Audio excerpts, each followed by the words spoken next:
उत्तर प्रदेश की राजनीति और विकास की दिशा तय करने वाली एक बड़ी बैठक आज होने जा रही है, जहां लिए जाएंगे ऐसे फैसले जो सीधे तौर पर करोड़ों लोगों की जिंदगी पर असर डालेंगे। जी हां, बात हो रही है योगी आदित्यनाथ की, उत्तर प्रदेश के मुख्यमंत्री। उनकी अध्यक्षता में होने वाली आज कैबिनेट बैठक। नमस्कार, मैं हूं सागर कुमार और आप देख रहे हैं द न्यूज़लैंड, आपकी अपनी खास रिपोर्ट जो दिखाते हैं सच। आज सोमवार है, सुबह 11 बजे से कैबिनेट की मीटिंग शुरू हो गई है। लोक भवन में शुरू होने वाली इस बैठक में करीब 23 बड़े प्रस्ताव पर मुहर लग सकती है। जी हां, उत्तर प्रदेश की चमकेगी अर्थव्यवस्था एकदम अलग, जो कि औद्योगिक विकास, निजी कारोबार, पार्क योजना, आवास, शिक्षा, लोक निर्माण और नमामि गंगे जैसे अहम मुद्दे। आज हम आपको बताएंगे इन फैसलों का मतलब क्या है और आम जनता पर इसका असर कैसे पड़ेगा। कैबिनेट मीटिंग का महत्व सबसे पहले समझते हैं कि यह कैबिनेट मीटिंग इतनी महत्वपूर्ण आखिर क्यों है। भाई, किसी भी राज्य की सरकार के बड़े फैसले कैबिनेट बैठक में ही लिए जाते हैं। यही वो मंच है जहां नीतियां बनती है, रणनीतियां बनती है, योजनाओं को मंजूरी मिलती है और विकास की दिशा तय होती है।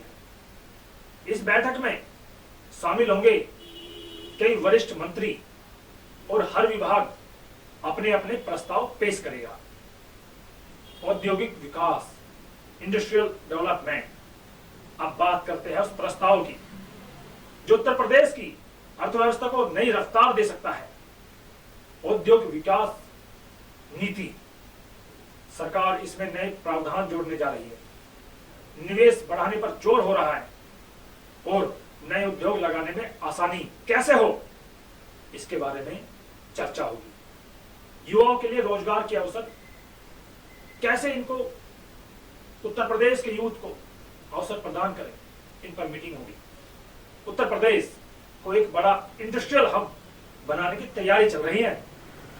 अगर यह प्रस्ताव पास होता है तो देखिए, उत्तर प्रदेश में कंपनियों को मिलेगा फायदा, निवेश आएगा और सबसे बड़ी बात, रोजगार बढ़ेगा।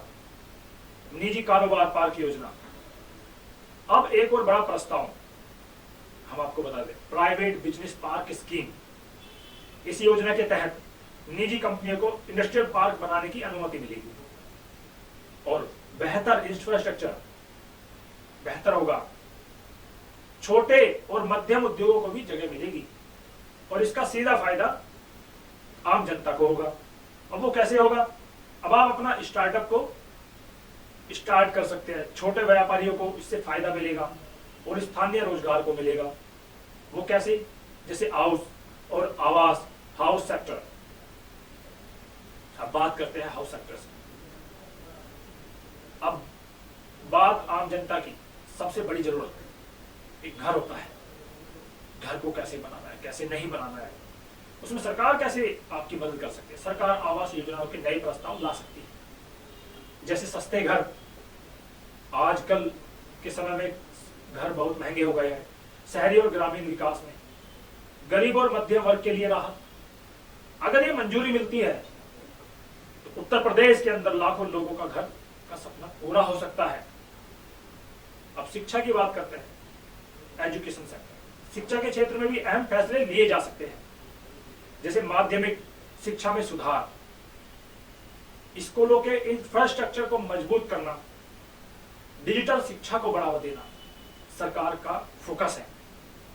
स्कूलों को कैसे बेहतर बनाया जाए, स्कूलों में बेहतर शिक्षक कैसे हो और बेहतर उनका भविष्य कैसा हो। लोक निर्माण विभाग, जैसे पीडब्ल्यूडी। अब बात सड़कों और इंफ्रास्ट्रक्चर की। लोक निर्माण विभाग के प्रस्ताव भी इस बैठक में शामिल है। अब इसमें नई सड़कें कैसे बनेगी, क्या उनका रोड मैप होगा, पुराने रास्तों का सुधार कैसे होगा, एक रास्ते से दूसरे रास्ते की कनेक्टिविटी बेहतर बनाना, इस पर भी विचार किया जाएगा। और इसका सीधा असर कहां पड़ेगा? भाई व्यापारी होता है तो व्यापार पर इसका असर पड़ेगा। यात्रा, एक राज्य से दूसरे राज्य में जाने वाले, एक जिले से दूसरे जिले में जाने वाले, और विकास पर इसका पड़ेगा। जैसे नमामि गंगे योजना है, गंगा सिर्फ एक नदी नहीं है बल्कि एक आस्था और जीवन का प्रतीक है। गंगा नदी को साफ और संरक्षित करने के लिए नमामि गंगे योजना का पर भी चर्चा की जाएगी। इसका जैसे सफाई अभियान होगा, सीवेज ट्रीटमेंट, जैसे फैक्ट्रियों से गंदा पानी आता है वो साफ किया जाएगा। पर्यावरण संरक्षण पर भी बात की, जैसे राजनीति और आर्थिक विश्लेषण। अगर इस पूरी बैठक को गहराई से देखा जाए, ये सिर्फ योजनाओं की मंजूरी नहीं है बल्कि 2026-27 के विकास की तैयारी है। सरकार का साफ संदेश है कि निवेश लाओ, रोजगार बढ़ाओ, इंफ्रास्ट्रक्चर मजबूत करो। विपक्ष क्या कहता है? विपक्ष की जान लेते हैं, आखिर विपक्ष इस पर क्या कहता है। जहां सरकार इन योजनाओं को विकास की दिशा बता रही है, वहीं विपक्ष सवाल उठा सकता है, क्या ये योजनाएं जमीन पर उतरेगी? सवाल सही है। क्या आम जनता को इसका लाभ मिलेगा? आगे क्या? अगर ये 23 प्रस्ताव पास होते हैं तो यूपी बनेगा निवेश का केंद्र, नेशनल इंटरनेशनल लेवल पर। रोजगार के नए अवसर खुलेंगे, इंफ्रास्ट्रक्चर मजबूत होगा और जीवन स्तर बेहतर होगा। तो यह थी पूरी खबर उत्तर प्रदेश की उस अहम बैठक की, जो राज्य की दिशा और दशा दोनों तय कर सकती है। अब नजरें टिकी है लोक भवन में होने वाले फैसले पर। क्या ये प्रस्ताव पास होंगे? क्या विपक्ष विरोध करेगा या समर्थन? और क्या ये वाकई बदलाव लाएंगे? इन सभी सवालों के जवाब मिलेंगे बहुत जल्द। देखना यह है। मैं हूं सागर कुमार, आप देख रहे थे आपकी अपनी खास रिपोर्ट द न्यूज़ है। धन्यवाद।